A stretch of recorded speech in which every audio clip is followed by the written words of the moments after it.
start off with a simple 1x1, where you'll leave the TC exposed so you can double stack your TC later on. Here you can have a couple of furnaces and a loot box so you can start smelting your metal. And then when you get enough stone you can expand into a 2x1. You can now place some bags down for your friends, get them farming some more resources for you.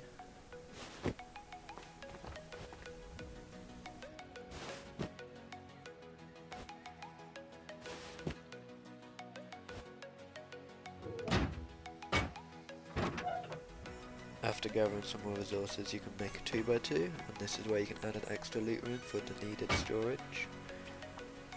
This should protect your loot quite well for the time being.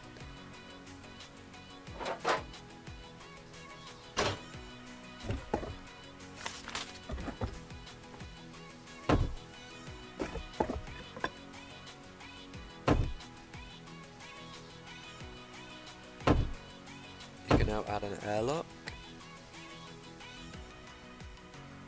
Upgrading the floor to metal. This is where you can add a hatch so you can get up to the next level, where you can then start building the pit. Once you're up here you can start work on the pit.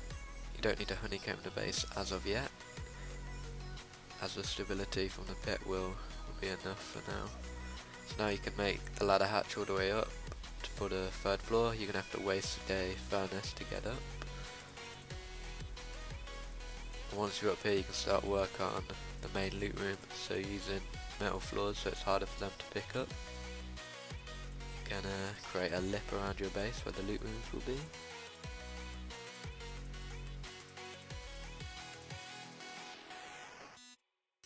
Then start adding the walls.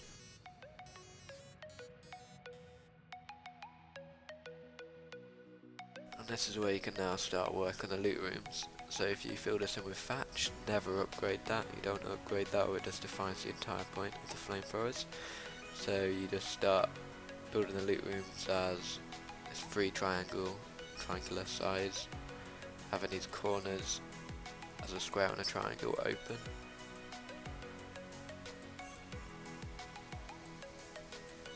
So this one can be a bit bigger than the other two, because this is where you can start a furnace room later on. So you should put frames in, because double doors are a lot easier to access the loot. If there's multiple of you in the base you don't really want to be cramped. So put the floors on as metal once again so they can't pick up. And maybe add a ladder hatch up here if you want to expand further up. So this is where you can start adding your furnaces. And then you can add your flamethrowers. Now I recommend you're going to break the twig so you can place it as close to the edge as possible to make sure you can hit all of the back twig. And then you're going to do the same to the other side. And replace it with twig. So now you're pretty much good to go. You can double stack your cupboards, so it's harder for them to get to that floor. Just destroy the bottom one, they go up top.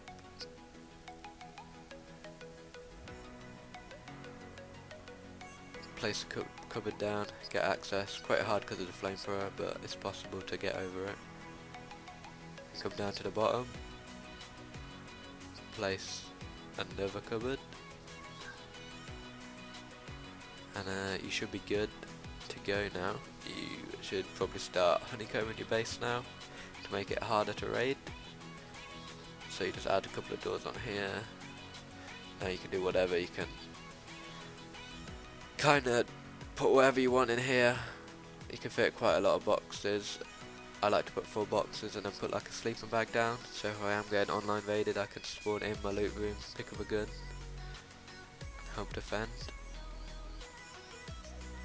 Put a furnace in there if you want to. Put whatever you want. You can use the other rooms to have bags in or whatever.